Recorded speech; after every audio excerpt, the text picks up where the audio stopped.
Irina VII, sonnesse à son navage, a été découverte dans le sud de l'Angleterre par hasard dans une petite annonce d'un journal local du Devon. Étant le premier à visiter cette unité d'exception, plan d'Alfred Miles construit en 1934 au fameux chantier Fife de Fairley en Écosse, un coup de foudre immédiat s'est opéré pour effectuer sa restauration. Hormis le gréement de Ketch et quelques modifications du plan de pont, Irina avait conservé la majorité des roufs et la coque était saine bien que les membrures, varangues et ponts soient à refaire. Les intérieurs étaient quasi inexistants. L'achat fut conclu rapidement car par bonheur j'avais avec moi le film de restauration de Timer, un sloop de 1965 restauré en 2000 au chantier. Les propriétaires, Madame et Monsieur Potts, après avoir visionné le film, n'hésitèrent plus à me confier Irina sachant qu'elle se trouverait dans de bonnes mains.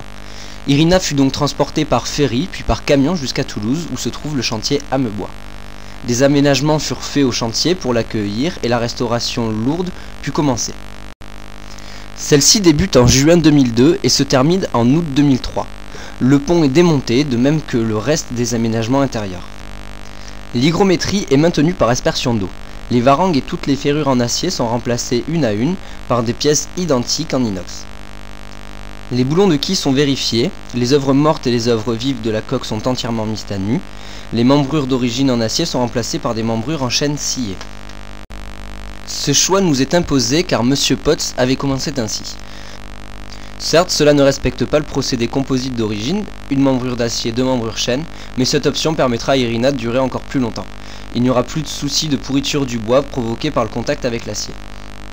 Les membrures sont fixées avec des vis en bronze, puis bouchonnées. Parallèlement à ces travaux réalisés par des charpentiers de marine, les ébénistes travaillent sur les intérieurs. En effet, il ne restait de l'aménagement intérieur que 3 placards, 3 portes, les cloisons intérieures et quelques végrages. D'après les plans d'origine, tous les intérieurs sont reconstruits avec les anciennes cloisons en acajou, équipés, tiroirs en queue d'aronde, portes, étagères, lambris, blocs sanitaires. Les ébénistes travaillent également sur les roufs qui sont entièrement restaurés et non pas refaits à l'identique. Ce travail est très long et minutieux. Mais quel plaisir de rencontrer ces objets d'art datant de 70 ans. Seule une claire-voie, démontée lors du changement de gréement et changée dans les années 60, sera reconstruite. Mais là aussi, dans un souci d'homogénéité, après de nombreuses recherches, j'ai pu trouver une ancienne claire-voie d'un Fife abandonné il y a 15 ans. Les îloirs d'origine seront également sauvés, le tableau est également entièrement refait, le moteur Perkins est reconditionné et réaligné. Les cloisons intérieures sont montées et les aménagements posés à blanc. Nous collons et fixons alors 2 épaisseurs de contreplaqué marine qui vont servir de support aux lattes de teck de 14 mm. Cet ensemble et lix en inox renforcera la structure longitudinale d'Irina. La coque est peinte, les portes d'origine sont copiées puis seront teintes. Les tiroirs et toutes les ébénisteries intérieures sont vernis en cabine. Puis les premiers aménagements sont mis en place. Sur le pont, les lattes de teck après avoir été débitées en machine sont collées une à une. Près de 400 mètres seront posés en moins d'un mois. L'épaisseur totale sera de 34 mm. Mais ce n'est pas encore fini. Les nombreux bronzes qui ont été retrouvés dans les bottes jumble anglais sont inventoriés, nettoyés, réparés et les aménagements électriques et plomberie sont faits en parallèle avec les vernissages et peintures de finition. Les aménagements sont définitivement remontés. Les dernières touches et reprises sont faites avant le guttage qui a lieu le 6 août 2003. Irina quitte alors définitivement Toulouse.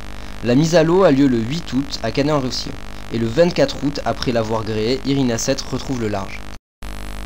Certes, des concessions ont été faites pour ce gréement. Ferrure inox, prise de ris rapide, winch électrique moderne, mais nous avons gardé le gréement originel avec le côté à 3 voiles avant. Ce combiné permet de prendre la mer en équipage réduit de 2 personnes. Et grâce à cela, Irina, après 1 an, a déjà parcouru 3000 miles et a participé à un nombre important de régates en Méditerranée. La restauration qui a été faite dans les règles de l'art et avec ses pièces d'origine permettra à Irina de naviguer encore de longues années après ses 70 ans que nous fêterons en 2005.